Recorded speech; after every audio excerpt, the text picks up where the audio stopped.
Sebelum ceritanya dimulai, silakan tulis asal daerah teman-teman di kolom komentar. Dukung perkembangan channel ini dengan memberikan like dan subscribe, agar kami dapat terus menghadirkan cerita-cerita menarik berikutnya. Riko menatap nanar tumpukan berkas tagihan di atas meja kerjanya yang terbuat dari kayu jati mahal. Ruangan kantornya yang luas dan berpendingin udara itu terasa begitu menyesakan, seolah oksigen di dalamnya perlahan menipis. Cahaya lampu kota Jakarta yang gemerlap di balik jendela kaca besar tidak mampu mengusir kegelapan yang menyelimuti hatinya. Perusahaannya, yang ia bangun dengan susah payah di atas pondasi gengsi dan gaya hidup mewah, kini berada di ujung tanduk. Bank telah melayangkan surat peringatan terakhir. Para investor mulai menarik diri satu persatu, mencium bau kebangkrutan yang menyengat dari laporan keuangan yang ia manipulasi selama berbulan-bulan.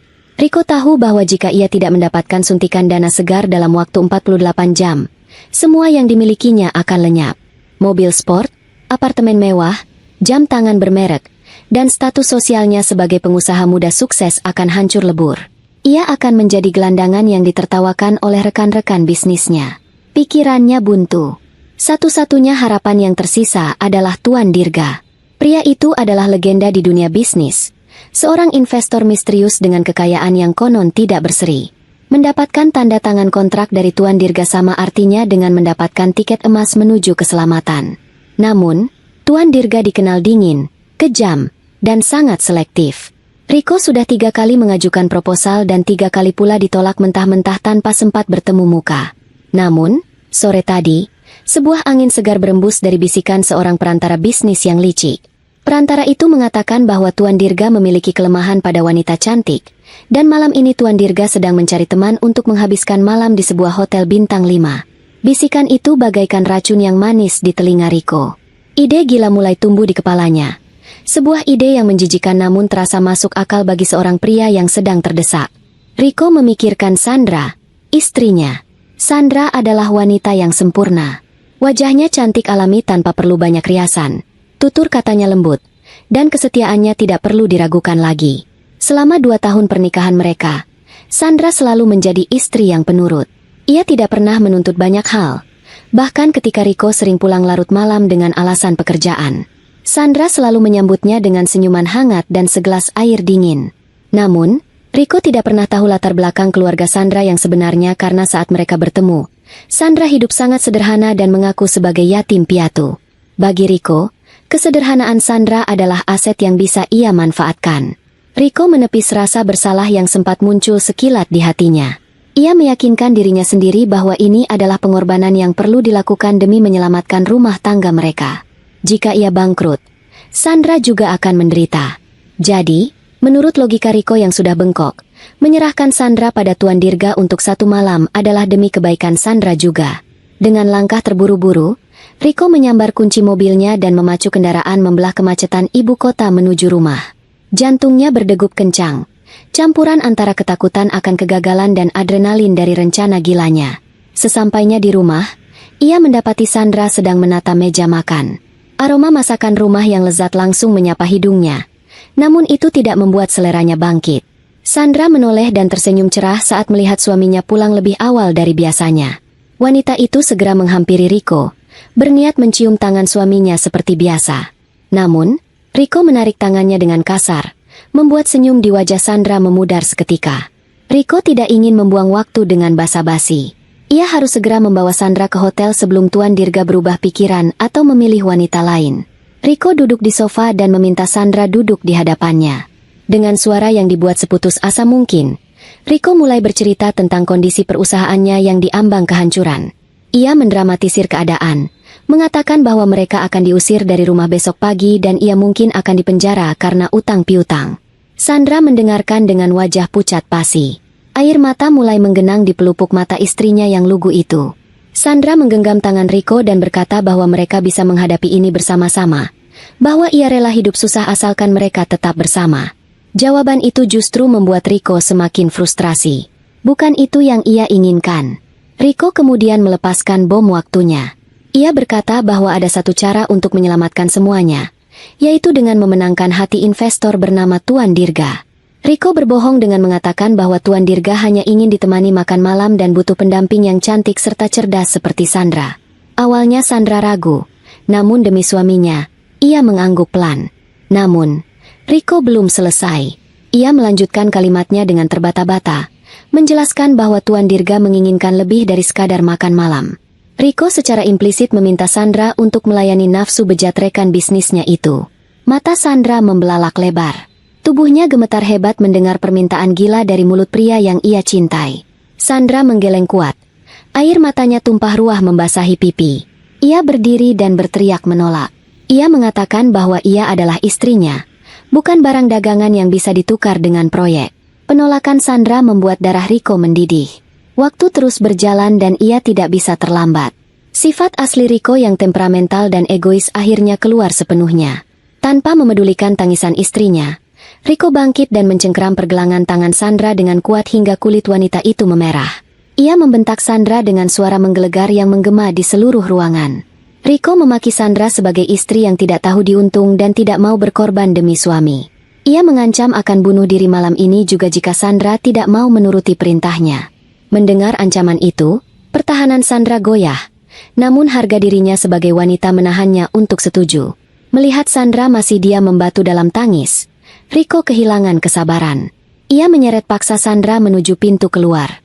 Sandra meronta, kakinya tersandung karpet. Namun Riko tidak peduli.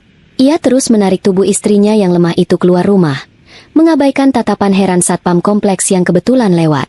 Malam itu, Riko bukan lagi seorang suami, melainkan seorang monster yang rela menukar jiwanya demi harta.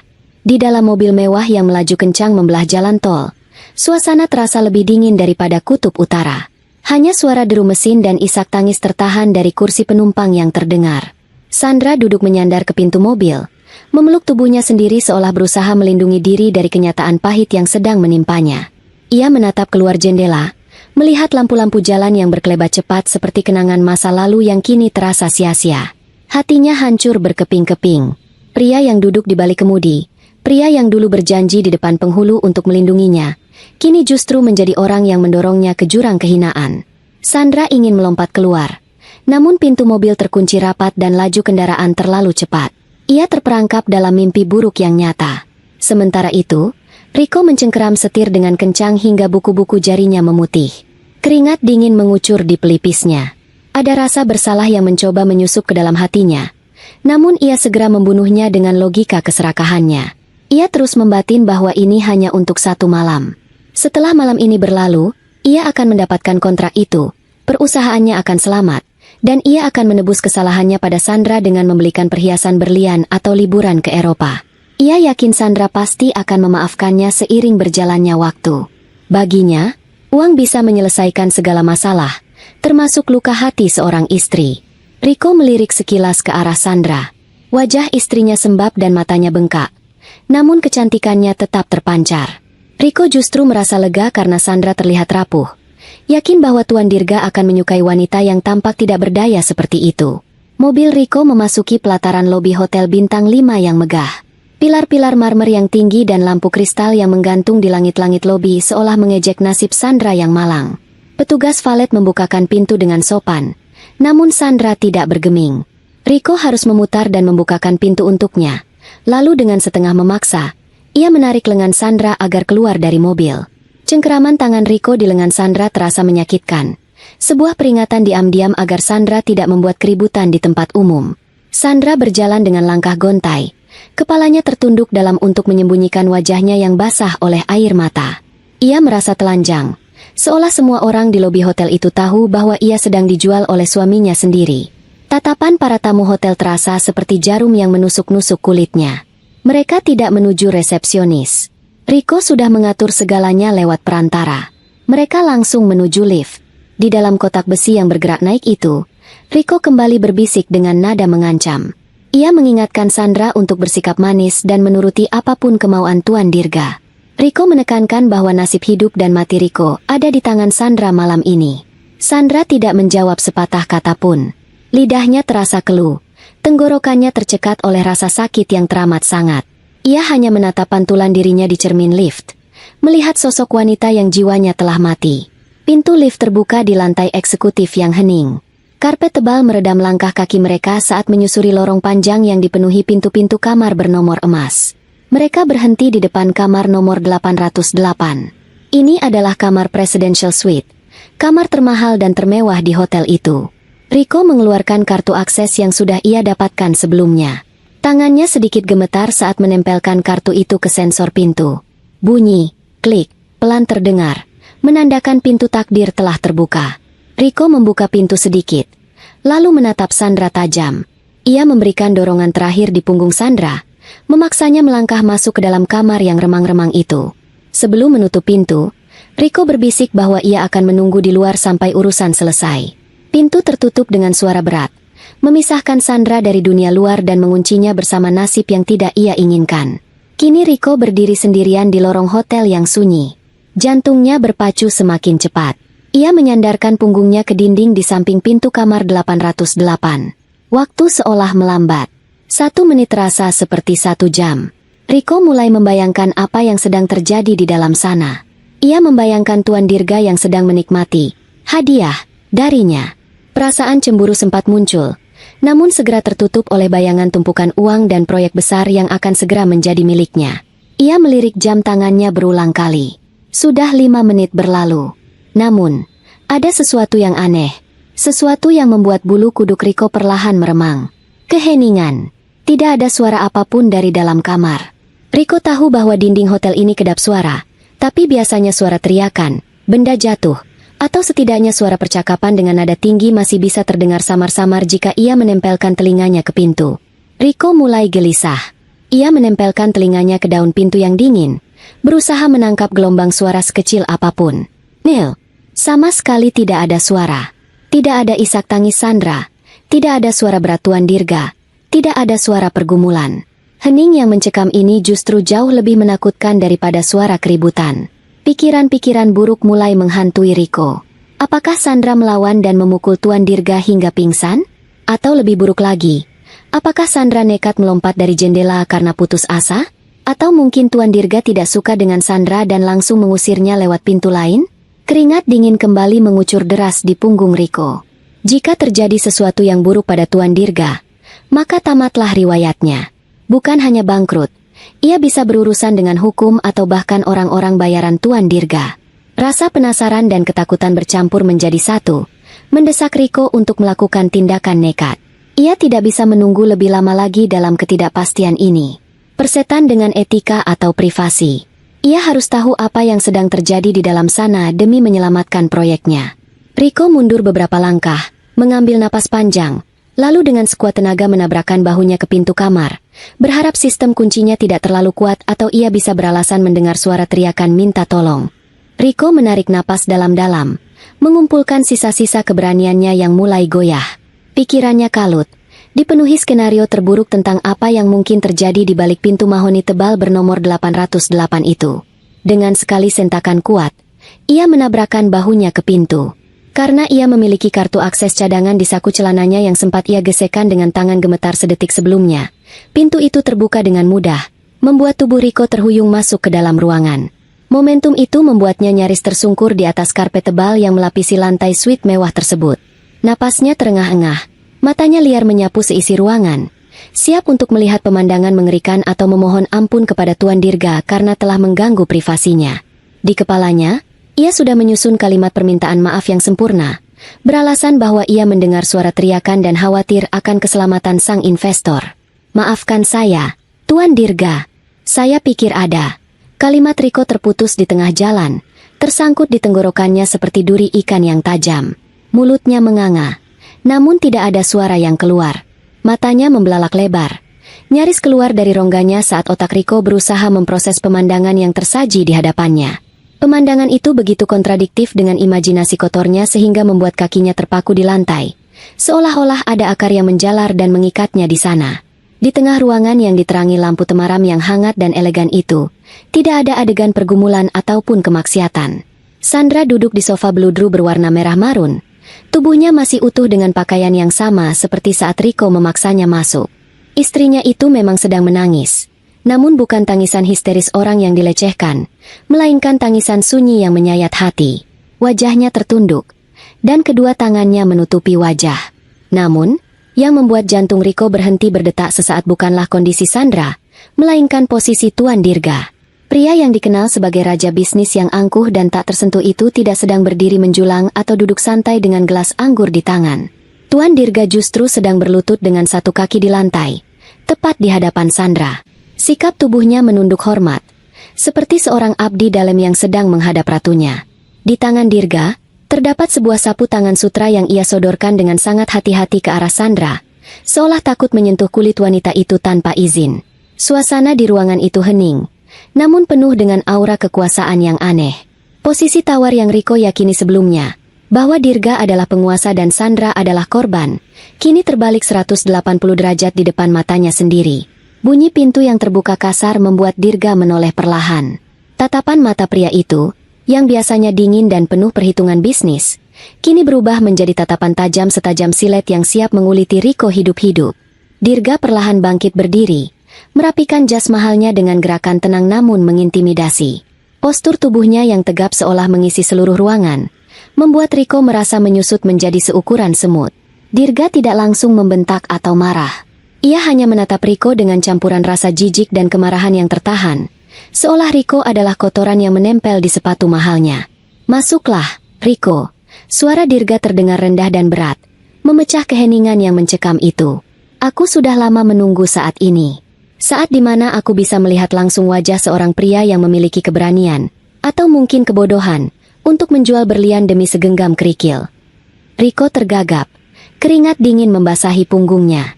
Ia mencoba tersenyum, senyum palsu yang tampak menyedihkan. Otaknya berputar cepat mencari alasan. "Tuan Dirga, saya hanya khawatir. Istri saya, dia agak kikuk. Saya takut dia mengecewakan Anda.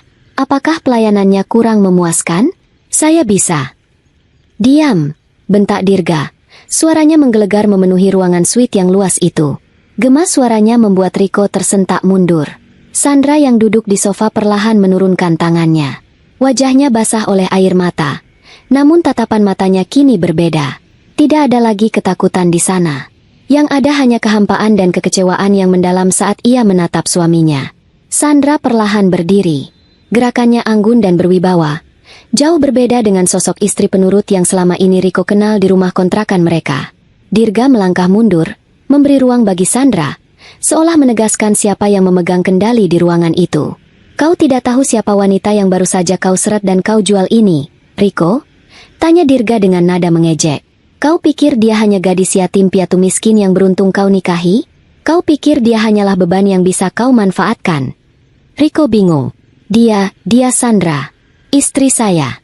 Dia tidak punya siapa-siapa selain saya. "Tuan, apa maksud Anda?" Dirga tertawa sinis, tawa yang kering tanpa humor. Ia menunjuk ke arah Sandra dengan telapak tangan terbuka. "Perkenalkan, wanita yang kau rendahkan ini adalah Sandra Atmajaya, putri tunggal dari mendiang Bapak Heru Atmajaya, pendiri grup Atmajaya. Pemilik sah dari konglomerasi bisnis yang asetnya 1000 kali lipat lebih besar dari perusahaan gurem milikmu yang hampir bangkrut itu." Dunia Riko serasa runtuh seketika. Lututnya lemas. Nama Atmajaya adalah legenda di dunia bisnis. Sebuah dinasti kekayaan yang menguasai sektor properti, pertambangan, hingga perbankan. Riko tahu nama itu. Semua pebisnis tahu nama itu. Tapi ia tidak pernah sekalipun mengaitkannya dengan Sandra, istrinya yang sederhana, yang selalu memakai baju diskonan dan menawar harga sayur di pasar. Riko menatap Sandra dengan pandangan tidak percaya. Mulutnya komat kamit tanpa suara. Ia mencoba mencari tanda kebohongan di wajah Sandra, berharap ini semua hanyalah lelucon buruk atau mimpi. Tapi ekspresi dingin di wajah Sandra adalah konfirmasi yang paling menyakitkan. Kebenaran itu menghantam Riko lebih keras daripada pukulan fisik manapun. Ia berdiri mematung di ambang pintu. Otaknya mengalami korsleting mencoba menyatukan dua realitas yang bertolak belakang. Sandra si istri sederhana dan Sandra sang pewaris tahta bisnis raksasa. Selama 2 tahun pernikahan mereka, Sandra memang tidak pernah membicarakan masa lalunya secara mendetail. Ia hanya berkata orang tuanya sudah meninggal dan ia ingin hidup mandiri. Riko, yang saat itu terbuai oleh kecantikan dan kepolosan Sandra, tidak pernah repot-repot menyelidiki lebih jauh. Baginya, asal-usul Sandra yang miskin justru membuatnya merasa superior dan berkuasa sebagai kepala rumah tangga. Kini, rasa superioritas itu hancur berkeping-keping, berganti dengan rasa kerdil yang memalukan. "Sandra, Sayang, suara Riko bergetar. Mencoba meraih kembali keintiman yang sudah ia hancurkan sendiri beberapa jam lalu. Ia melangkah maju. Tangannya terulur hendak meraih bahu Sandra. Ini bercanda, kan? Kamu tidak mungkin membohongiku selama ini, kan? Kenapa kamu tidak pernah bilang kalau kamu kaya raya? Kalau aku tahu, kita tidak perlu susah payah seperti ini. Perusahaan tidak perlu. Jangan sentuh aku, suara Sandra pelan, namun dingin menusuk tulang. Ia menepis tangan Riko yang hampir menyentuhnya. Tatapan matanya yang dulu penuh cinta dan kehangatan kini kosong. Seolah Riko adalah orang asing yang menjijikan. Aku menyembunyikan identitasku karena aku ingin mencari seseorang yang mencintaiku apa adanya. Seseorang yang mencintai Sandra sebagai wanita biasa, bukan Sandra putri konglomerat. Aku pikir aku menemukannya padamu. Riko, aku pikir kerja kerasmu, ambisimu, adalah tanda tanggung jawab. Ternyata aku salah besar. Ambisimu hanyalah keserakahan yang berkedok impian. Dirga melangkah maju, memposisikan dirinya di antara Riko dan Sandra sebagai tembok pelindung. Nona Sandra sudah lama meninggalkan rumah besarnya demi hidup sederhana bersamamu. Dia bahkan rela makan nasi berlauk garam asalkan bersamamu. Dan balasanmu? Kau menjualnya seperti barang loak demi proyek sampahmu itu. Dirga mengambil sebuah map tebal dari atas meja, kontrak kerjasama yang sangat didambakan Riko. Mata Riko berbinar sesaat melihat map itu. Insting oportunisnya masih bekerja meski dalam situasi genting. Tuan Dirga, tolong dengarkan penjelasan saya. Saya hilaf. Saya sedang tertekan hutang. Saya tidak bermaksud jahat. Ini semua demi masa depan kami berdua. Demi Sandra juga. Tolong, tanda tangani kontrak itu. Saya janji akan memperlakukan Sandra dengan lebih baik setelah ini. Saya akan bersujud di kakinya setiap hari. Riko mulai meracau. Harga dirinya sudah hilang sepenuhnya. Ia bahkan bersiap untuk berlutut di kaki Sandra jika perlu. Dirga menatap Riko dengan tatapan jijik yang tidak ditutup-tutupi. Dengan gerakan perlahan dan sengaja, ia merobek map kontrak itu menjadi dua bagian. Suara kertas yang sobek terdengar sangat nyaring di ruangan yang sunyi itu, seperti suara vonis mati bagi masa depan Riko. Tidak cukup sampai di situ, Dirga merobeknya lagi dan lagi hingga menjadi potongan-potongan kecil yang tidak berharga, lalu melemparkannya ke wajah Riko. Serpihan kertas itu berhamburan jatuh ke lantai, sama seperti hancurnya harapan Riko. Dengar baik-baik, Riko, ucap Dirga tegas. Kontrak ini batal. Tidak akan pernah ada kerjasama antara perusahaanku dan perusahaanmu. Dan satu hal lagi, aku sudah mengirim pesan ke seluruh jaringan asosiasi pengusaha dan perbankan. Mulai detik ini, namamu dan perusahaanmu masuk dalam daftar hitam. Tidak akan ada bank yang mau mencairkan kredit untukmu, tidak akan ada investor yang mau melirik proposalmu, dan tidak akan ada supplier yang mau mengirim barang padamu. Kau sudah tamat di dunia bisnis ini. Wajah Riko pucat pasi, darah seolah terkuras habis dari tubuhnya. Kakinya gemetar hebat hingga ia jatuh terduduk di lantai, di antara serpihan kertas kontraknya. Tidak, Tuan Dirga, jangan lakukan itu. Itu hasil kerja keras saya seumur hidup. Sandra, tolong aku. Bilang padanya jangan hancurkan aku. Aku suamimu, Sandra.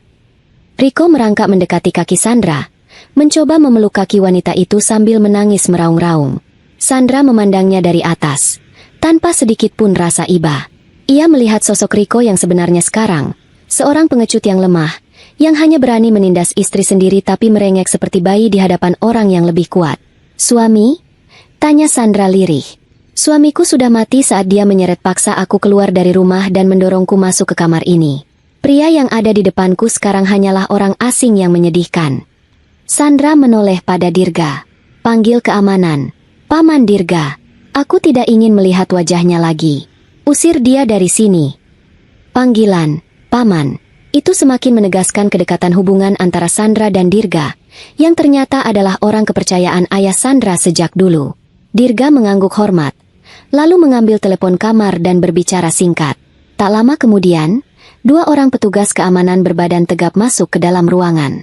Tanpa banyak bicara, mereka langsung mencengkeram kedua lengan Riko dan menariknya bangkit. Riko meronta-ronta, berteriak, memaki, dan memohon bergantian. Sandra, kamu istri durhaka.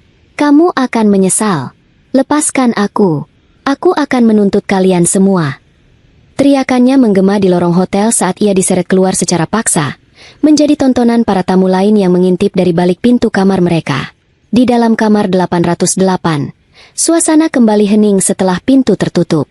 Sandra masih berdiri tegak, namun bahunya mulai bergetar. Pertahanan dirinya runtuh perlahan. Dirga segera mendekat, namun tidak berani memeluk, hanya menepuk pelan bahu nona mudanya itu. Sandra menangis lagi, tapi kali ini adalah tangisan pelepasan. Ia menangisi 2 tahun waktunya yang terbuang sia-sia untuk pria yang salah. Ia menangisi ketulusannya yang dikhianati. Namun di balik air mata itu, ada api yang mulai menyala. Api tekad untuk bangkit kembali, bukan sebagai istri yang lemah, melainkan sebagai Sandra Atmajaya yang sesungguhnya. Malam itu menjadi malam terakhir Sandra meneteskan air mata untuk Riko. Malam itu, Sandra tidak kembali ke rumah kontrakan yang selama 2 tahun terakhir menjadi saksi bisu pengabdiannya yang sia-sia. Bersama Dirga, ia meninggalkan hotel mewah itu menuju sebuah villa pribadi milik keluarga Atmajaya di kawasan elit yang tenang dan tersembunyi. Di dalam mobil, Sandra hanya diam menatap jalanan yang lengang. Air matanya sudah kering, namun hatinya masih terasa perih seperti luka yang disiram cuka.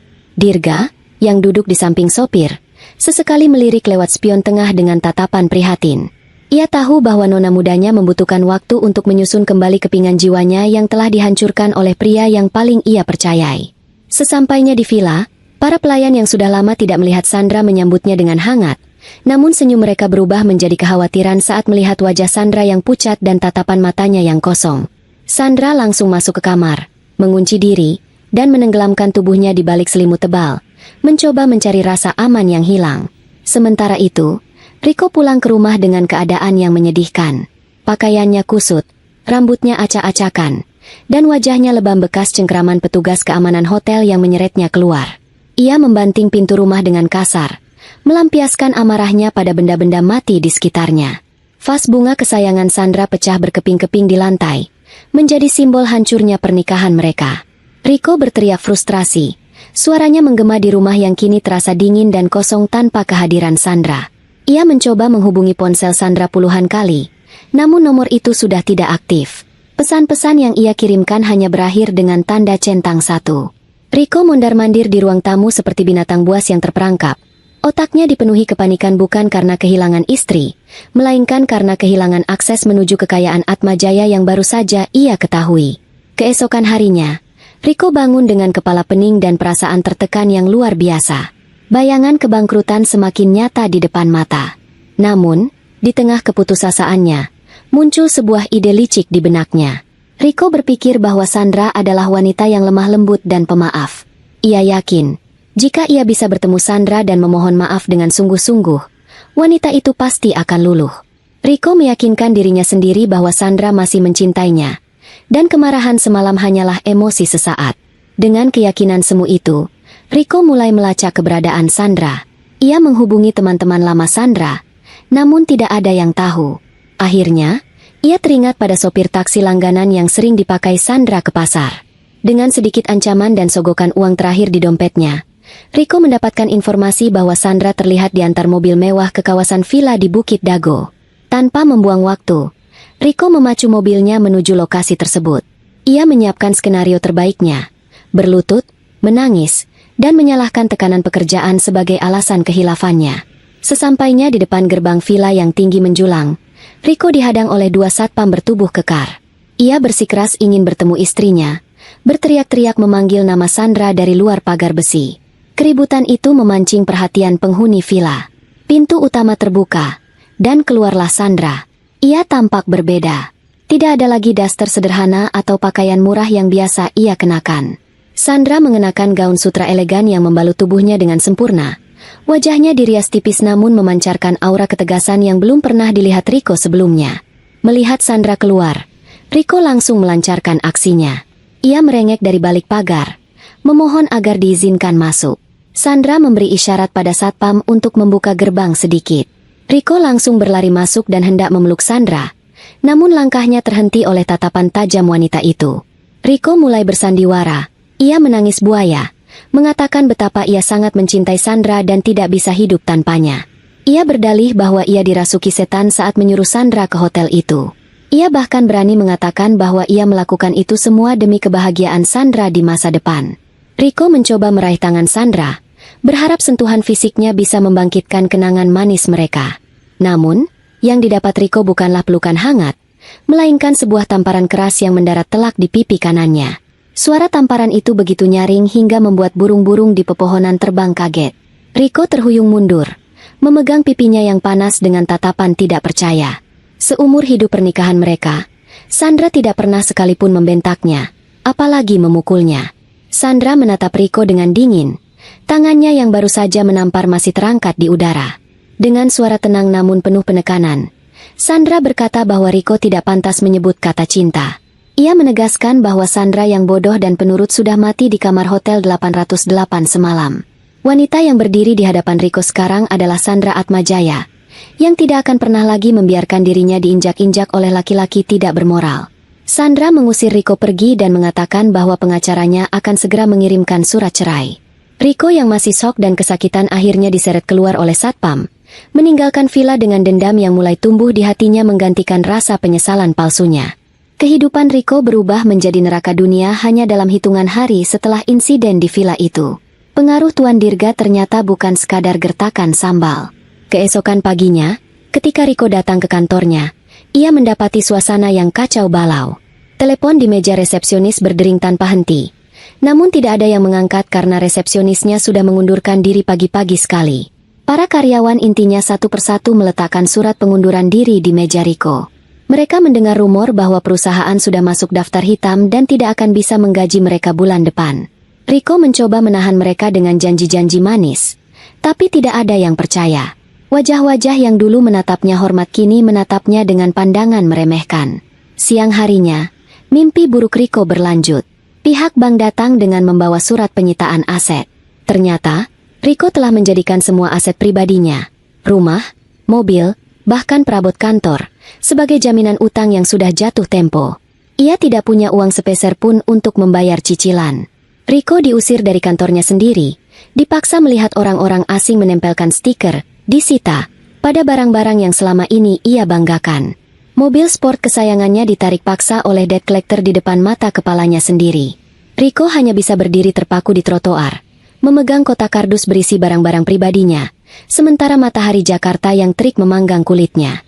Ia mencoba menelepon rekan-rekan bisnisnya untuk meminjam uang, tapi begitu mendengar suaranya, mereka langsung memutus sambungan atau berpura-pura tidak kenal. Tuan Dirga benar-benar telah menutup semua pintu rezeki bagi Riko. Malam itu, Riko terpaksa menginap di sebuah hotel melati yang kumuh, karena apartemen mewahnya juga sudah dikunci oleh pengelola gedung akibat tunggakan sewa. Di dalam kamar sempit yang bau apek dan penuh nyamuk itu, Riko merenungi nasibnya. Namun, bukannya introspeksi diri, ia justru semakin menyalahkan Sandra. Dalam logika Riko yang sudah terpelintir, semua penderitaan ini adalah salah Sandra. Jika saja Sandra mau melayani Dirga malam itu, atau jika saja Sandra mau memberitahunya sejak awal bahwa ia kaya raya, Riko pasti masih hidup enak sekarang. Riko merasa dirinya adalah korban dari kebohongan Sandra dan kekejaman Dirga. Rasa sakit hati dan egonya yang terluka mengubah rasa cintanya menjadi kebencian yang mendalam. Di tengah kepulan asap rokok murah yang memenuhi kamar, otak licik Riko kembali bekerja. Ia sadar ia tidak bisa melawan kekuatan uang keluarga Atmajaya secara langsung. Ia butuh senjata lain. Ia teringat bahwa publik sangat menyukai drama, terutama skandal orang kaya. Riko tersenyum miring. Sebuah rencana jahat tersusun rapi di kepalanya.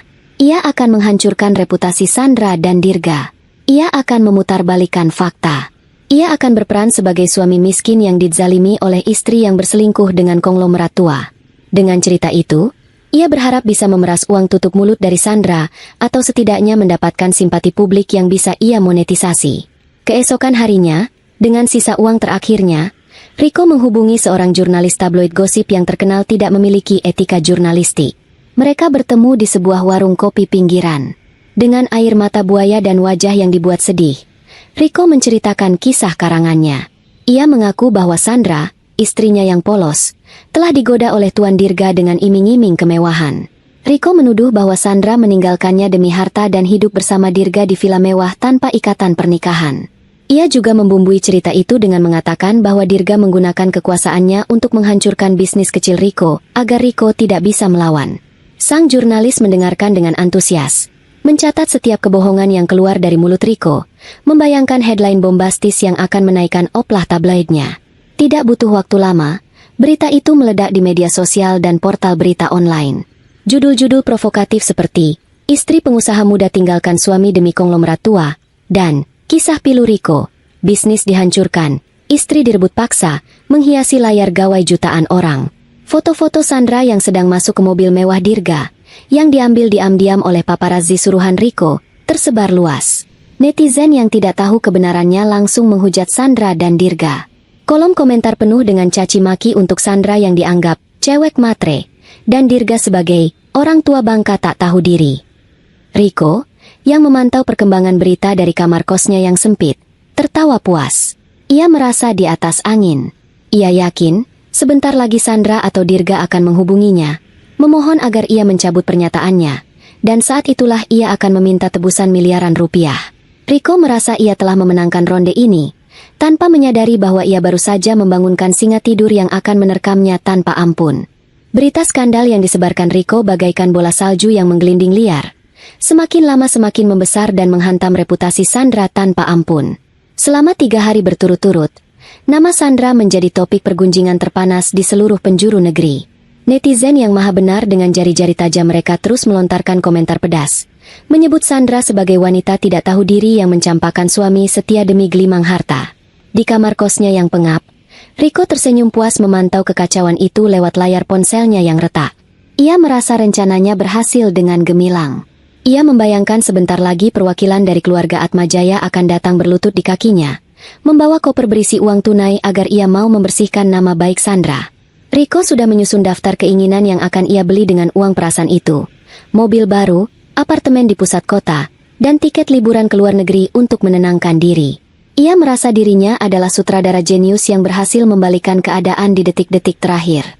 Namun, ketenangan Riko hanyalah ketenangan sebelum badai yang sesungguhnya.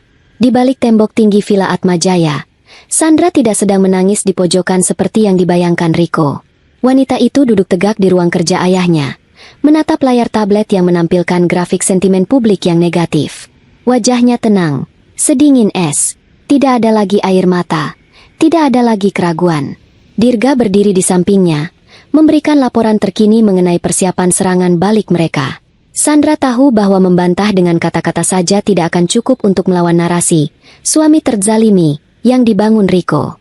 Ia butuh bukti yang tak terbantahkan, sebuah palu godam yang akan menghancurkan kebohongan Riko hingga menjadi debu.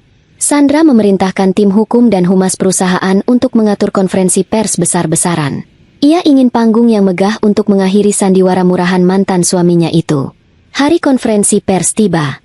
Aula utama gedung Atmajaya dipenuhi oleh ratusan wartawan yang berdesak-desakan, haus akan berita sensasional.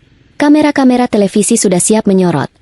Lampu-lampu blitz menyala silih berganti menciptakan suasana yang silau dan panas. Riko, yang sedang makan mie instan di kamar kosnya, menyalakan televisi tabung tuanya dengan antusias. Ia ingin melihat wajah Sandra yang tertunduk malu meminta maaf padanya di hadapan nasional. Jantungnya berdebar kencang, bukan karena cinta, tapi karena keserakahan yang membuncah. Di layar televisi, pintu samping panggung terbuka. Sandra melangkah masuk. Namun, pemandangan itu membuat senyum Riko perlahan memudar. Sandra tidak terlihat seperti korban. Ia mengenakan setelan blazer putih gading yang membalut tubuhnya dengan wibawa seorang ratu. Langkahnya tegap, dagunya terangkat, dan tatapan matanya tajam menatap lensa kamera seolah menatap langsung ke jiwa Riko yang busuk.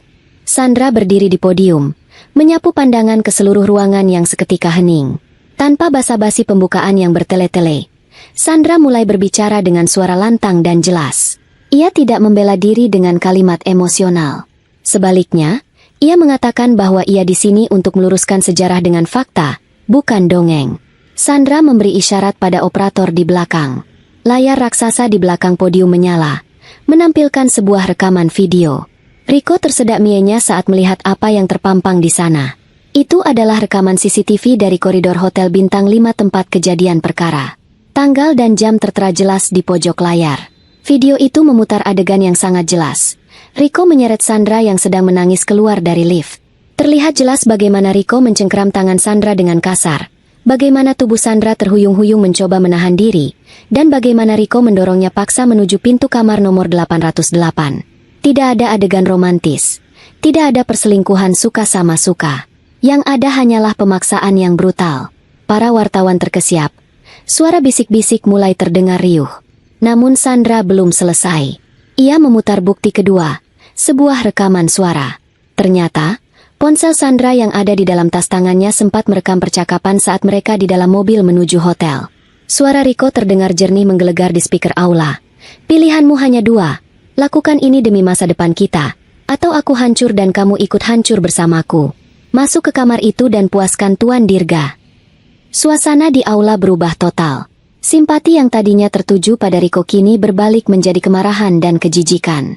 Narasi, suami yang dizalimi, hancur berkeping-keping dalam hitungan detik. Wajah Riko di depan televisi pucat pasi. Keringat dingin membanjiri tubuhnya. Ia tidak menyangka Sandra memiliki bukti sekuat itu. Ia merasa telanjang. Semua kebohongannya dikuliti di depan jutaan penonton. Namun, Sandra memiliki satu peluru terakhir. Dengan tatapan yang menembus kamera, Sandra mengumumkan identitas aslinya sebagai pewaris tunggal grup Atmajaya. Ia menegaskan bahwa tuduhan ia mengejar harta Tuan Dirga adalah hal yang menggelikan karena kekayaannya sendiri jauh melampaui apa yang bisa dibayangkan Riko. Sebagai penutup yang mematikan, Sandra membuat pengumuman bisnis yang mengejutkan. Ia menyatakan bahwa grup Atmajaya secara resmi telah mengakuisisi sisa-sisa aset perusahaan Riko yang sedang dalam proses pilot. Bukan untuk diselamatkan, melainkan untuk dibubarkan. Sandra ingin memastikan bahwa tidak ada satupun jejak peninggalan Riko yang tersisa di dunia bisnis. Ia menutup konferensi pers dengan kalimat yang akan terus menghantui Riko seumur hidupnya. Pengkhianatan mungkin bisa memberikan keuntungan sesaat, tapi kebenaran akan selalu menuntut bayaran yang jauh lebih mahal. Hari ini, saya menagih bayaran itu. Sandra meninggalkan podium diiringi riuh rendah tepuk tangan wartawan yang kini berbalik memujanya, meninggalkan Riko yang terduduk lemas di lantai kamar kosnya, menyadari bahwa ia baru saja menggali kuburannya sendiri. Dunia Riko runtuh lebih cepat daripada istana pasir yang disapu ombak. Setelah konferensi pers itu, ia bukan lagi sekadar pengusaha bangkrut, ia adalah musuh publik nomor 1. Wajahnya terpampang di mana-mana sebagai simbol suami durjana yang tega menjual istri. Pemilik kos tempatnya tinggal, seorang ibu-ibu yang rajin menonton berita gosip, langsung menggedor pintu kamarnya sore itu juga. Dengan wajah penuh amarah dan jijik, ibu kos itu melemparkan tas pakaian Riko keluar pintu. Ia berteriak mengusir Riko, mengatakan bahwa ia tidak sudi rumahnya dikotori oleh laki-laki penjual istri. Riko mencoba melawan, tapi warga sekitar yang mendengar keributan mulai berkumpul. Tatapan mereka penuh ancaman. Takut diamuk massa, Riko lari terbirit-birit membawa tas pakaiannya, meninggalkan sisa uang jaminan kos yang tidak seberapa. Malam itu menjadi malam pertama Riko tidur beratapkan langit. Ia mencoba mencari hotel murah lain, tapi wajahnya sudah terlalu dikenali. Resepsionis hotel melati sekalipun menolaknya dengan kasar begitu melihat KTP-nya. Tidak ada yang mau menerima tamu yang sedang viral karena kasus asusila dan kekerasan rumah tangga. Riko akhirnya meringkuk di bangku taman kota, memeluk tasnya erat-erat karena takut dicuri preman. Nyamuk-nyamuk taman menggigiti kulitnya yang dulu terbiasa dengan perawatan mahal, sementara angin malam menusuk tulang. Perutnya berbunyi nyaring karena lapar. Tapi uang di dompetnya semakin menipis. Kartu kredit dan debitnya sudah lama diblokir bank. Ia benar-benar sendirian di tengah kota Jakarta yang kejam. Hari-hari berikutnya adalah siksaan yang perlahan tapi pasti mematikan jiwa Riko. Ia mencoba menghubungi teman-teman lamanya, rekan-rekan sosialita yang dulu sering ia traktir pesta minuman keras. Namun, nomornya sudah diblokir oleh mereka semua. Satu orang yang sempat mengangkat teleponnya hanya tertawa mengejek dan berkata, "Maaf ya, bro, gue nggak mau ketularan sial lo. Lagian, siapa suruh lo cari masalah sama keluarga Atmajaya? Lo itu kayak semut yang nantang gajah." Sambungan telepon diputus, dan itulah interaksi sosial terakhir Riko dengan dunia lamanya. Riko sadar, persahabatan di dunia mereka hanyalah transaksional. Ketika uang habis, persahabatan pun kedaluarsa. Kondisi fisik Riko mulai memburuk. Pakaian bermerek yang ia kenakan kini kucel, bau, dan berdaki karena tidak pernah dicuci. Rambutnya panjang berantakan, dan wajahnya ditumbuhi brewok yang tidak terawat. Ia terlihat seperti orang gila. Untuk menyambung hidup, Riko terpaksa menjual satu persatu barang yang tersisa di tasnya. Jam tangan, sepatu kulit, hingga ponsel pintarnya ia jual dengan harga sangat murah di pasar loak demi sesuap nasi. Ia yang dulu hanya makan di restoran bintang 5, kini harus berebut nasi sisa atau makan di warung Tegal paling kotor di pinggir selokan. Setiap suapan nasi yang masuk ke mulutnya terasa seperti pasir, mengingatkannya pada masakan Sandra yang dulu selalu ia remehkan namun kini begitu ia rindukan. Puncaknya terjadi pada suatu siang yang terik. Riko sedang duduk melamun di trotoar depan sebuah toko elektronik, menikmati es teh manis plastik yang ia beli dengan uang koin terakhirnya. Di seberang jalan, terdapat sebuah layar videotron raksasa yang biasa menampilkan iklan produk mewah. Tiba-tiba, layar itu menampilkan wajah yang sangat ia kenal. Wajah Sandra. Itu adalah iklan sampul majalah bisnis terkemuka bulan ini. Dalam foto raksasa itu, Sandra terlihat begitu memukau. Ia mengenakan gaun merah menyala, berdiri dengan latar belakang gedung pencakar langit milik grup Atmajaya. Judul besar di samping fotonya berbunyi, Sandra Atmajaya, wanita besi yang bangkit dari abu, ikon pengusaha sukses tahun ini. Riko terpaku. Es teh di tangannya jatuh tumpah membasahi celananya yang sudah dekil. Tapi ia tidak peduli. Ia menatap layar itu tanpa berkedip. Di layar, Sandra sedang diwawancarai. Ia tersenyum, senyuman yang lepas dan bahagia. Jenis senyuman yang tidak pernah Riko lihat saat mereka menikah. Sandra berbicara tentang proyek-proyek filantropinya, tentang bagaimana ia membantu wanita-wanita korban kekerasan untuk bangkit kembali. Dunia seolah berhenti berputar bagi Riko. Kontras antara dirinya dan Sandra begitu menyakitkan. Sandra di sana, di puncak dunia, dipuja dan dihormati. Sementara dia di sini, duduk di trotoar berdebu, ditatap jijik oleh pejalan kaki, berbau busuk, dan tidak memiliki masa depan. Rasa penyesalan yang selama ini ia tekan dengan ego dan kemarahan, kini meledak keluar tak terbendung. Riko menyadari bahwa ia telah membuang berlian paling berharga demi mengejar batu kerikil yang semu. Ia teringat kembali momen-momen saat Sandra memijat kakinya setelah pulang kerja, saat Sandra membuatkan kopi di pagi hari, saat Sandra tersenyum menyambutnya. Semua itu hilang selamanya karena kebodohannya sendiri. Air mata Riko menetes, bercampur dengan debu di pipinya, menciptakan jalur lumpur yang menyedihkan. Ia menangis terseduh-seduh di pinggir jalan yang ramai, menjadi tontonan orang-orang yang lewat. Namun kali ini, tidak ada simpati untuknya. Orang-orang hanya melihatnya sebagai gelandangan gila yang meratapi nasib. Di layar raksasa di atas sana, Sandra masih tersenyum, seolah menertawakan kehancuran Riko dari ketinggian yang tak lagi bisa ia jangkau. Jarak di antara mereka bukan lagi sekadar status sosial, tapi bagaikan jarak antara surga dan neraka. Rasa lapar yang menggerogoti perut Riko perlahan berubah menjadi api kemarahan yang membakar akal sehatnya. Sudah 3 hari ia tidak makan nasi, hanya mengandalkan air keran masjid dan sisa makanan yang ia temukan di tong sampah. Setiap kali melihat wajah Sandra yang bersinar di layar videotron atau sampul majalah di lapak koran, Riko merasa diejek. Otaknya yang sudah keruh oleh keputusasaan mulai memutar logika yang menyimpang. Ia meyakinkan dirinya sendiri bahwa Sandra berutang padanya.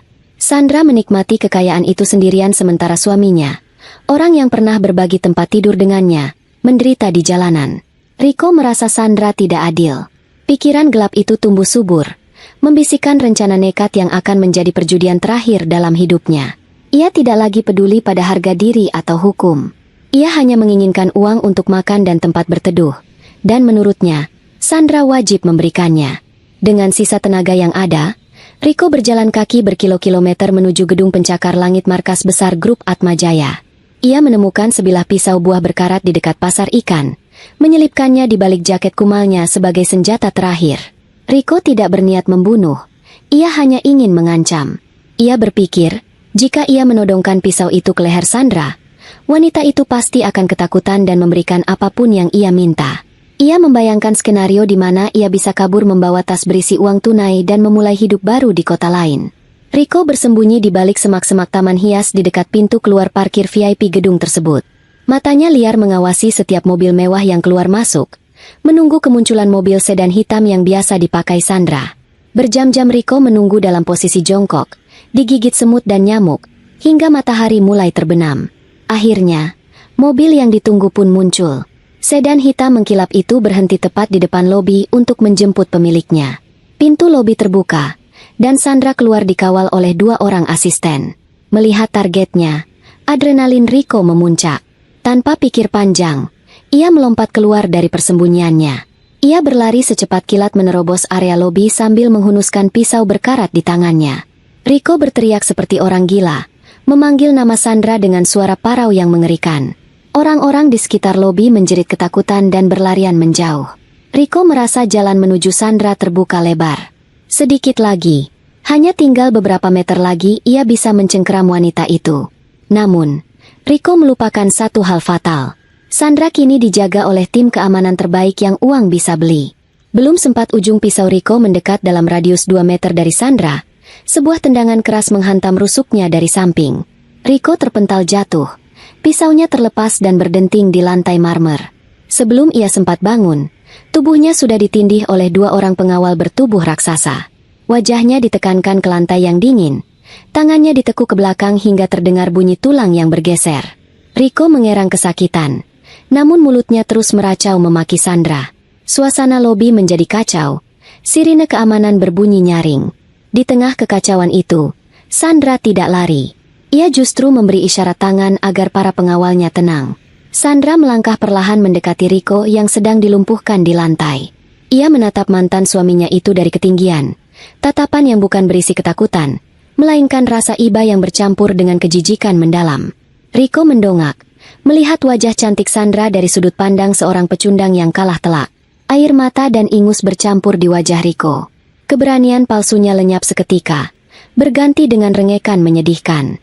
Ia mulai memohon, mengatakan bahwa ia lapar, ia tidak punya rumah, dan ia hanya ingin sedikit uang untuk makan. Ia kembali mengungkit kenangan masa lalu, berharap ada sisa cinta di hati Sandra. Sandra menghela napas panjang, seolah sedang melihat sampah yang harus segera dibuang. Ia berjongkok sedikit, namun tetap menjaga jarak aman, lalu berkata dengan suara yang tenang namun menusuk hingga ke tulang sumsum Rico. Sandra mengatakan bahwa cinta Rico sudah ia jual seharga 1 proyek bisnis yang gagal. Ia mengingatkan Rico bahwa setiap pilihan memiliki konsekuensi, dan inilah konsekuensi yang harus Rico bayar. Sandra menegaskan bahwa ia tidak akan memberikan uang sepeser pun, karena uang itu terlalu berharga untuk diberikan kepada pengkhianat. Sebagai gantinya, Sandra memberikan rumah baru untuk Rico, sebuah tempat di mana Rico tidak perlu pusing memikirkan makan dan tidur. Tak lama kemudian, suara sirine polisi terdengar mendekat. Rico diseret bangun oleh polisi, diborgol, dan digiring masuk ke dalam mobil patroli di bawah sorotan kamera wartawan yang kebetulan ada di sana. Tatapan terakhir Rico pada Sandra adalah tatapan penuh penyesalan yang terlambat. Sementara Sandra berdiri tegak, menatap kepergian Rico tanpa menoleh lagi. 5 tahun adalah waktu yang cukup lama untuk mengubah wajah dunia, dan bagi Sandra Atmajaya, 5 tahun adalah waktu yang dibutuhkan untuk mengubah sisa-sisa kehancuran menjadi sebuah istana kemegahan yang tak tergoyahkan. Matahari pagi yang hangat perlahan merayap masuk melalui celah-celah tirai sutra berwarna krem di kamar tidur utamanya.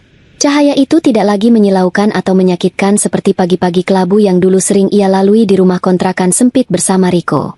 Cahaya ini terasa lembut, seolah menyapa kulitnya dengan hormat. Sandra membuka matanya perlahan. Tidak dikejutkan oleh dering alarm yang memekakan telinga atau teriakan suami yang menuntut sarapan disiapkan. Keheningan yang menyelimuti kamar luas itu adalah jenis keheningan yang mahal. Keheningan yang lahir dari rasa aman dan kendali penuh atas hidupnya sendiri. Ia menggeliat pelan di atas kasur berukuran besar yang empuk, merasakan kenyamanan dari spray berbahan katun Mesir terbaik yang membalut tubuhnya. Sandra bangkit dan berjalan menuju pintu kaca besar yang menghubungkan kamarnya dengan balkon pribadi. Angin laut yang membawa aroma garam dan kebebasan langsung menerpa wajahnya begitu ia membuka pintu geser tersebut. Villa pribadinya ini terletak di tebing tinggi yang menghadap langsung ke Samudra Hindia, sebuah tempat persembunyian yang ia beli dengan hasil keringatnya sendiri, bukan warisan ayahnya semata. Di kejauhan, ombak bergulung memecah karang, menciptakan suara gemuruh yang menenangkan jiwa. Sandra menyesap teh melati hangat yang sudah disiapkan oleh asisten rumah tangganya di meja balkon. Uap panas mengepul dari cangkir porselen tipis itu, membawa aroma yang menenangkan saraf. Ia menatap cakrawala yang membentang tanpa batas, sebuah metafora sempurna bagi masa depannya saat ini. Tidak ada lagi dinding yang membatasi, tidak ada lagi atap yang menghimpit. Langit adalah satu-satunya batas bagi Sandra Atmajaya. Hari ini adalah hari yang penting. Bukan karena ia akan menandatangani kontrak miliaran rupiah atau mengakuisisi perusahaan saingan. Hal-hal seperti itu sudah menjadi rutinitas membosankan baginya.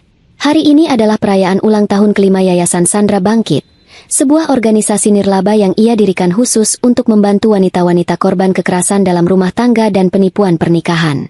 Yayasan ini adalah anak rohani yang ia lahirkan dari rahim penderitaannya sendiri. Sandra ingat betul bagaimana rasanya tidak memiliki tempat untuk berlari, bagaimana rasanya dimanipulasi oleh orang yang paling dicintai. Ia bersumpah tidak akan membiarkan wanita lain merasakan keputusasaan yang sama sendirian. Sandra melangkah masuk ke walk-in closet miliknya yang luasnya mungkin 3 kali lipat dari kamar tidur Riko di masa lalu. Berderet-deret pakaian dari desainer ternama tergantung rapi, dikelompokkan berdasarkan warna dan acara. Namun, Sandra tidak memilih gaun yang mencolok. Ia memilih setelan blazer dan celana panjang berwarna biru laut yang elegan. Potongannya tegas namun tetap feminin, mencerminkan karakter dirinya yang sekarang, kuat, berwibawa, namun tetap memiliki kelembutan hati. Ia mematut diri di depan cermin besar setinggi plafon. Pantulan di cermin itu menunjukkan seorang wanita berusia 30-an yang matang. Garis rahangnya lebih tegas. Sorot matanya yang dulu sayu kini tajam dan penuh percaya diri. Bekas-bekas air mata yang dulu setiap malam membasahi pipinya sudah lama menguap, digantikan oleh aura kepemimpinan yang membuat siapapun segan untuk menatapnya terlalu lama. Sebuah mobil sedan hitam mengkilap sudah menunggu di lobi villa. Sopir pribadinya membukakan pintu dengan takzim. Di dalam mobil, Sandra membuka tabletnya, memeriksa jadwal harian. Ada pertemuan dengan Dewan Direksi pukul 10, makan siang dengan investor asing pukul 12, dan puncaknya adalah gala dinner yayasan nanti malam. Di tengah kesibukannya, sebuah pesan masuk ke ponselnya. Nama pengirimnya membuat sudut bibir Sandra terangkat membentuk senyuman tipis. Dirga. Pesan itu singkat namun penuh makna. Selamat pagi, Bu Ketua. Jangan lupa sarapan. Dunia butuh energimu hari ini. Hubungan mereka selama 5 tahun terakhir telah berevolusi menjadi sesuatu yang indah dan sulit didefinisikan.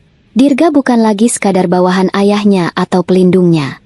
Pria itu adalah sahabat, mentor, dan satu-satunya laki-laki yang berhasil membuktikan bahwa tidak semua pria di dunia ini seperti Riko. Meskipun mereka tidak pernah meresmikan hubungan dalam ikatan pernikahan, kesetiaan dan kasih sayang yang terjalin di antara mereka jauh lebih kuat daripada kertas kontrak nikah manapun. Mobil melaju membelah jalanan kota yang padat. Gedung-gedung pencakar langit menjulang tinggi di kiri kanan jalan, seolah berlomba menggapai langit. Salah satu gedung tertinggi di kawasan segitiga emas itu memiliki logo besar di puncaknya, Atma Jaya Group. Itu adalah kerajaannya. Ketika Sandra melangkah masuk ke lobi gedung, suasana seketika berubah. Para karyawan yang sedang asyik mengobrol langsung terdiam dan menunduk hormat. Satpam menegakkan badan. Resepsionis tersenyum ramah namun segan. Sandra membalas sapaan mereka dengan anggukan sopan.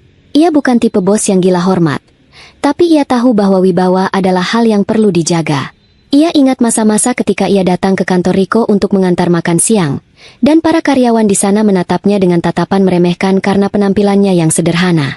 Kini, orang-orang yang dulu mungkin meremehkannya, jika mereka masih ada di dunia korporat, pasti akan gemetar ketakutan hanya dengan mendengar namanya disebut. Rapat direksi berjalan lancar. Sandra memimpin dengan tangan besi namun adil. Ia mendengarkan masukan, namun keputusan final selalu ada di tangannya. Tidak ada lagi keraguan dalam setiap kalimat yang ia ucapkan. Setiap kata yang keluar dari mulutnya adalah hukum yang harus dijalankan. Setelah rapat, ia berdiri di dekat jendela ruang kerjanya yang berada di lantai 40. Dari ketinggian ini, manusia dan kendaraan di bawah sana terlihat seperti semut yang merayap tak berdaya. Pemandangan ini selalu mengingatkannya pada betapa kecilnya masalah yang dulu ia anggap sebagai kiamat. Riko, utang-utang, pengkhianatan. Semuanya kini terasa seperti butiran debu di tengah gurun kesuksesan yang ia bangun. Sandra menarik napas panjang, mengisi paru-parunya dengan udara dingin pendingin ruangan yang beraroma lavender, lalu tersenyum. Ia telah menang. Bukan hanya menang melawan Riko, tapi menang melawan nasib. Sementara itu, di sebuah tempat yang seolah berada di dimensi lain, jauh dari aroma lavender dan dinginnya pendingin ruangan, Riko sedang berjuang untuk sekadar bernapas tanpa tersedak bau busuk. Lembaga pemasyarakatan tempatnya ditahan adalah neraka dunia yang terbuat dari beton lembab dan besi berkarat. Udara di dalam selnya yang sempit, yang harus ia bagi dengan 15 narapidana lain padahal kapasitasnya hanya untuk 5 orang, terasa panas, pengap, dan berbau campuran antara keringat, urin, dan jamur. Tidak ada jendela kaca besar yang menghadap laut di sini. Yang ada hanyalah lubang ventilasi kecil di langit-langit yang dipalang besi, membiarkan sedikit cahaya matahari masuk sebagai ejekan bahwa di luar sana ada kehidupan yang terus berjalan tanpanya. Rico duduk meringkuk di sudut sel, memeluk lututnya yang kurus. 5 tahun di penjara telah menggerogoti fisiknya habis-habisan. Rico yang dulu bangga dengan tubuh atletis hasil gym mahal dan kulit wajah yang terawat, kini tidak lebih dari sekadar tulang berbalut kulit. Rambutnya yang dulu selalu tertata rapi dengan pomade impor, kini menipis, memutih, dan seringkali menjadi sarang kutu. Wajahnya kusam, dipenuhi kerutan dalam yang terbentuk dari penderitaan dan penyesalan yang tak berujung. Gigi depannya ada yang tanggal 1 akibat perkelahian berebut jatah makanan 2 tahun lalu, membuatnya tampak jauh lebih tua dari usia sebenarnya. Ia terlihat seperti kakek-kakek jompo yang sedang menunggu ajal, padahal usianya baru menginjak pertengahan 30-an. Di penjara, ada hierarki sosial yang tidak tertulis namun dipatuhi dengan brutal. Di puncak rantai makanan adalah para bos narkoba dan koruptor kakap yang masih memiliki uang untuk membeli fasilitas. Di bawahnya adalah para pembunuh dan perampok yang ditakuti karena kekejaman fisik mereka. Dan di lapisan paling bawah, di tempat yang paling hina, adalah para pelaku kejahatan seksual dan kejahatan terhadap keluarga. Rico berada di kerak paling dasar dari lapisan terbawah itu. Julukan, penjual istri, melekat padanya seperti tato di dahi. Para narapidana lain, sejahat apapun mereka, memiliki kode etik sendiri tentang keluarga. Bagi mereka, menjual istri demi uang adalah tindakan paling pengecut dan menjijikan yang bisa dilakukan seorang laki-laki. Akibatnya, Rico menjadi sasaran empuk bullying setiap hari. "Woi, penjual istri, giliran lu bersihin WC." Teriakan kasar dari kepala kamar, seorang residivis kasus pembunuhan bertubuh kekar, menyentak Rico dari lamunannya. Rico tidak berani membantah. Membantah berarti lebam di wajah atau jatah makan siang yang hilang. Dengan langkah gontai dan tubuh gemetar, Rico bangkit. Sendi-sendinya terasa sakit karena tidur di lantai semen yang dingin tanpa alas tikar yang layak. Ia mengambil sikat WC yang bulunya sudah rontok dan ember plastik pecah. Toilet di blok sel mereka adalah tempat paling mengerikan. Baunya bisa membuat orang normal muntah seketika, dengan kotoran yang seringkali meluap karena saluran air yang macet. Tapi bagi Rico, ini adalah tempat kerjanya sehari-hari. Ia harus menyikat kerak-kerak kotoran itu dengan tangan telanjang jika sikatnya tidak mempan, diiringi tawa mengejek dari rekan-rekan satu selnya. Sambil menyikat lantai toilet yang licin, pikiran Rico melayang ke masa lalu. Kenangan adalah siksaan terberat baginya, jauh lebih menyakitkan daripada pukulan fisik. Ia teringat kamar mandi di apartemen mewahnya dulu. Dinding marmer, batu putih bersih dengan air hangat yang selalu tersedia, dan handuk tebal yang wangi. Ia teringat bagaimana Sandra selalu menyiapkan air hangat untuknya sepulang kerja, meletakkan pakaian bersih di rak, dan memastikan sabun kesukaannya tidak pernah habis. Dulu, ia menganggap semua pelayanan itu sebagai hal yang wajar, haknya sebagai suami yang mencari nafkah. Sekarang, saat ia harus membersihkan kotoran orang lain demi bisa bertahan hidup, ia baru menyadari betapa berharganya ketulusan yang pernah ia miliki. Setiap goresan sikat di lantai toilet itu seolah menggores hatinya sendiri, mengingatkannya pada betapa bodoh dan serakahnya ia dulu. Jam makan siang adalah waktu yang paling ditunggu sekaligus paling dibenci. Para narapidana digiring ke aula kantin yang riuh dan bau. Mereka harus mengantre panjang untuk mendapatkan nasi cadong, nasi jatah penjara yang terkenal keras. Terkadang masih ada kerikil atau kutu berasnya, dengan lauk sepotong tempe rebus yang hambar atau sayur nangka yang kuahnya bening seperti air cucian beras. Rico menerima nampan makanannya dengan tangan gemetar. Ia berjalan mencari tempat duduk. Namun setiap kali ia mendekati bangku kosong, narapidana lain akan meletakkan kaki atau menatapnya tajam, mengusirnya secara halus. Tidak ada yang sudi makan satu meja dengan si penjual istri. Akhirnya, seperti biasa, Rico duduk bersila di lantai pojok kantin, dekat tong sampah besar. Itu adalah meja VIP, miliknya selama 5 tahun terakhir. Rico menyuapkan nasi keras itu ke mulutnya, mencoba menelannya tanpa mengunyah terlalu lama karena gusinya yang sering sakit. Rasanya hambar, sehambar hidupnya. Tiba-tiba, matanya menangkap sesuatu di lantai. Sebuah sobekan koran bekas yang kucel dan berminyak. Sepertinya bekas pembungkus gorengan yang dibuang oleh sipir atau narapidana yang lebih kaya. Biasanya Rico tidak peduli, tapi ada sesuatu pada sobekan kertas itu yang menarik perhatiannya. Warna merah yang mencolok di tengah kertas yang hitam putih. Tangan Riko terulur, mengambil kertas berminyak itu. Jantungnya berhenti berdetak sesaat ketika ia membalik kertas itu dan melihat gambar yang terpampang di sana.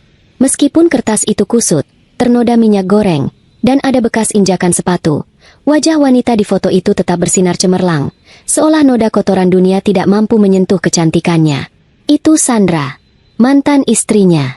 Dalam foto itu, Sandra sedang berdiri di atas podium, memegang sebuah piala emas berkilauan. Ia mengenakan gaun merah menyala yang membuatnya terlihat seperti ratu api yang bangkit dari abu. Di sampingnya, berdiri Dirga dengan setelan jas hitam yang gagah, menatap Sandra dengan tatapan bangga dan penuh kasih. Judul berita di atas foto itu tertulis dengan huruf kapital yang tebal. Wanita paling berpengaruh dekade ini, Sandra Atmajaya membawa imperium bisnisnya ke kancah global. Riko membaca artikel di bawahnya dengan napas tersendat. Tulisan itu menceritakan pencapaian Sandra yang luar biasa. Bagaimana ia berhasil melipat gandakan aset perusahaan, bagaimana ia diundang berpidato di forum PBB, dan bagaimana ia menjadi inspirasi bagi jutaan wanita di seluruh negeri. Di paragraf terakhir, ada kutipan wawancara Sandra. Kesuksesan ini saya dedikasikan untuk masa lalu saya yang kelam. Terima kasih kepada rasa sakit, karena tanpamu, aku tidak akan menemukan kekuatanku yang sesungguhnya. Aku telah mengubur masa lalu itu dalam-dalam dan kini aku terbang bebas. Mata Riko panas. Air mata yang selama ini ia tahan, air mata yang ia pikir sudah kering, tiba-tiba membanjir keluar tak terbendung. Tetesan air matanya jatuh menimpa wajah Sandra di kertas koran itu, bercampur dengan noda minyak. Rasa sesak yang luar biasa menghantam dadanya, seolah ada batu besar yang menindih paru-parunya. Ini bukan sekadar rasa iri melihat kesuksesan mantan istri. Ini adalah rasa kehilangan yang absolut. Riko menyadari sepenuhnya bahwa wanita luar biasa yang ada di foto itu, wanita yang dipuja oleh dunia, wanita yang memiliki kekayaan tak terbayangkan itu, pernah menjadi miliknya. Wanita itu pernah tidur di sampingnya, memeluknya, mencium tangannya, dan menyerahkan seluruh hidupnya untuk Riko. Dan Riko, dengan kesadaran penuh, telah membuang berlian semulia itu ke dalam lumpur hanya demi sebuah proyek bisnis bodoh yang bahkan tidak pernah ia dapatkan. Ia menukar surga dengan neraka. Bayangan malam jahanam di hotel itu kembali berputar di kepalanya seperti kaset rusak. Ia ingat teriakan Sandra. Ia ingat tangisan Sandra yang memohon. Andai saja waktu bisa diputar kembali.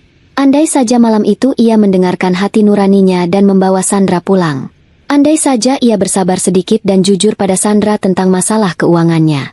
Mungkin saat ini, dialah pria yang berdiri di samping Sandra dalam foto itu. Mungkin dialah yang menikmati kemewahan villa di tepi laut itu. Mungkin dialah yang dihormati sebagai suami dari wanita hebat itu. Tapi kata, andai, adalah kata yang paling menyakitkan di dunia karena tidak akan pernah menjadi kenyataan. Isak tangis Riko mulai terdengar, menarik perhatian beberapa narapidana di dekatnya. "Woi, nangis lagi lu. Berisik," bentak salah satu dari mereka sambil melemparkan sisa tulang ayam ke arah Riko. Tulang itu mengenai kepala Riko. Tapi ia tidak peduli. Rasa sakit fisik itu tidak ada apa-apanya dibandingkan rasa sakit di jiwanya. Riko meremas sobekan koran itu ke dadanya, memeluk foto Sandra erat-erat seolah itu adalah jimat penyelamat. Ia meringkuk semakin dalam di sudut kantin yang bau. Tubuhnya terguncang hebat oleh tangisan penyesalan yang terlambat. Di sekelilingnya, dunia penjara yang kejam terus berjalan, tidak peduli pada penderitaan seorang pecundang yang telah kehilangan segalanya. Riko sadar, hukuman 5 tahun penjara ini akan berakhir suatu hari nanti, tapi hukuman dari penyesalan ini akan memenjarakannya seumur hidup. Ia akan mati perlahan-lahan dalam kerangkeng memori tentang apa yang telah ia sia-siakan. Jauh di sana, di balkon villa yang bermandikan cahaya matahari sore, Sandra meletakkan cangkir tehnya. Ia merasakan angin laut berhembus semakin kencang, menerbangkan rambutnya yang panjang tergerai. Ia merasa seolah ada beban tak kasat mata yang baru saja terlepas sepenuhnya dari pundaknya. Mungkin sebuah ikatan batin terakhir yang putus di kejauhan. Dirga muncul dari pintu belakang, membawa selendang tipis dan menyampirkannya di bahu Sandra dengan lembut. "Sudah siap untuk acara nanti malam?" tanya Dirga dengan suara baritonnya yang tenang. Sandra menoleh, menatap mata pria itu, lalu tersenyum lebar. Senyuman yang benar-benar lepas, tanpa bayang-bayang masa lalu. "Aku selalu siap, Dirga. Masa depan sudah menunggu." Sandra kembali menatap ke arah laut lepas. di mana matahari mulai terbenam menciptakan gradasi warna jingga dan ungu yang memukau. Ia tidak lagi melihat ke belakang. Di belakang sana hanya ada kegelapan dan Riko yang membusuk bersama pilihan hidupnya. Di depan sini, ada cahaya, ada harapan, dan ada kebebasan yang manis. Sandra Atmajaya menarik napas dalam-dalam, menghirup aroma kemenangan yang sempurna, lalu melangkah masuk ke dalam rumah, menutup pintu kaca di belakangnya, meninggalkan masa lalu di luar sana, selamanya.